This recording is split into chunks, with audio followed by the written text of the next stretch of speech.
नहमदु व नसल्ली अला रसूलिहिल करीम अम्मा बाद फ़अऊज़ु बिल्लाहि मिनश शैतानिर रजीम बिस्मिल्लाहिर रहमानिर रहीम अल्लाहुम्मा सल्लि अला सय्यिदिना व मौलाना मुहम्मदिन व अला आलिहि वसल्लिम रब्बि ज़िदनी इल्मा। हदीस रसूल सल्लल्लाहु अलैहि वसल्लम पर आपको खुश आमदेद। आज की जो हदीस मुबारक है वो उसका नंबर है 6477 6477। तो जो बयान आज चल रहे हैं वो ज़ुबान के फितनों के बारे में चल रहे हैं।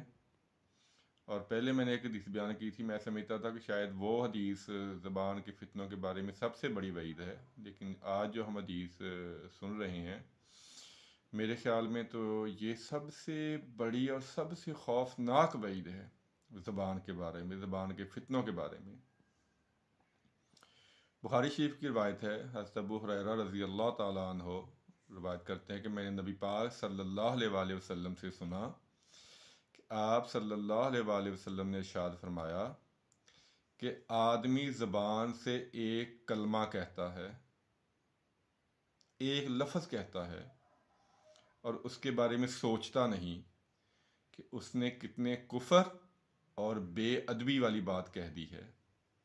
उस एक लफ्ज़ की वजह से या एक कलमे की वजह से वो जहन्नम के गड्ढे में इतनी दूर तक गिरता है जितना मशरक से मगरब है, यानी जहन्नम के गड्ढे में इतनी गहराई तक जाता है जितनी मशरक और मगरब के दरमियान फासला है, इतनी दूर वो जहन्नम में जाता है। बहुत बड़ी वईद है, बहुत सख्त अल्फाज सल्लल्लाहु अलैहि वसल्लम ने इरशाद फरमाए हैं कि हमारी इबरत के लिए कि शायद हम इबरत हासिल कर लें। ज़बान के जो फितने हैं उनके बारे में बहुत बयानात हो चुके हैं, लेकिन जो आज ये हदीस मैंने मेरी नज़रों से गुजरी है, मैं तो पढ़ के ये परेशान हो गया हूँ कि जो हम ज़बान से सारा दिन पता नहीं क्या क्या कहते रहते हैं, तो उसका जो हिसाब किताब होगा, मेरे ख्याल में ये जो हदीस बयान हुई है यही काफ़ी है हमें इबरत हासिल करने के लिए और हमें ज़बान पे काबू पाने के लिए। अगर हम इसको सोचें, इसके अल्फाज पे गौर करें कि नबी पाक सल्लल्लाहु अलैहि वसल्लम ने क्या शायद फरमाया कि सिर्फ एक लफ्ज़ या एक कलमा कहने से ज़बान से आदमी सोचता नहीं कि मैंने क्या कह दिया है, वो जहन्नम में इतनी गहराई तक जाता है जितनी मशरक से मगरब तक है। ये कोई कहानियों का किस्सा नहीं है, ये किसी का कौल नहीं है, किसी आलम का या किसी मौलवी का कौल नहीं है, नबी पाक सल्लल्लाहु अलैहि वसल्लम की हदीस मुबारक है। आपको मैंने नंबर भी बता दिया है और किताब का हवाला भी दे दिया है। तो ज़बान के जो इस्तेमाल है, उसके जो फितने हैं, वो तो एक ना ख़त्म होने वाला मजमून है।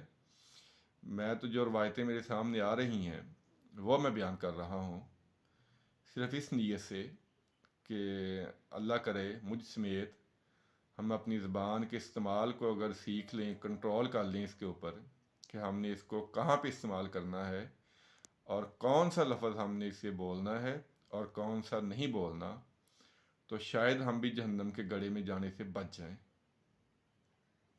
वरना ये ज़बान हमें कहीं का नहीं छोड़ेगी, हमारे तमाम नेक अमाल पे, तमाम नेकियों पे ये पानी फेर देगी। सिर्फ ये इससे जो हम इसको बेतहाशा इस्तेमाल करते रहते हैं बग़ैर सोचे समझे कि ये बात हमने कहनी है या नहीं कहनी, फजूल गुफ्तगू जब भी बैठे हों फजूल गुफ्तगू करते रहते हैं और उसमें कई ऐसे अल्फाज कह लेते हैं जिनका हमें इल्म ही नहीं होता कि हमने क्या कह दिया है। अगर आपके पास टाइम है तो अल्लाह ताला का ज़िक्र किया करें, नबी पाक सल्लल्लाहु अलैहि वसल्लम पे दुरूद पाक पढ़ा करें। अगर कुछ नहीं कर सकते तो कम से कम खामोश रहा करें। खामोशी जो है बहुत बड़ी सादत है। खामोशी जो है ये बहुत सारे गुनाहों से, बहुत सारी गीबतों से, बहुत सारे बुराइयों से हमें बचा लेती है। तो अगर ज़बान का इस्तेमाल करना है तो सोच समझ के अच्छे अल्फाज के लिए अल्लाह का ज़िक्र, नबी पाक सल्लल्लाहु अलैहि वसल्लम पे दुरूद, अगर नहीं करना तो खामोश रहें। ये जो रवायत है जो मैंने बयान की है, इस पर फिर गौर कीजिएगा, इसको ख़ुद भी पढ़िएगा। मैं बारहा कह चुका हूँ کہ اپنے گھروں میں خدارہ نبی پاک صلی اللہ علیہ وسلم کی حدیث کی کتب لا کے رکھیں، اپنے خود پڑھیں، اپنے بچوں کو پڑھائیں، قرآن پاک کی تفسیر کا مطالعہ کریں. ہمیں پتہ تو چلے کہ ہم جو ساری زندگی گزار رہے ہیں وہ کیا سنت کے مطابق ہے. ہم جو زندگی گزار رہے ہیں کیا وہ جنت میں جانے والے اعمال کر رہے ہیں، یا جو زندگی گزار رہے ہیں وہ ہماری آخرت میں پکڑ کا ذریعہ بن جائے گی. اللہ تعالیٰ سے دعا ہے اللہ تعالیٰ عمل کی توفیق عطا فرمائے. اللہ تعالیٰ عمل کی توفیق عطا فرمائے. آمین ثم آمین. السلام علیکم ورحمۃ اللہ وبرکاتہ.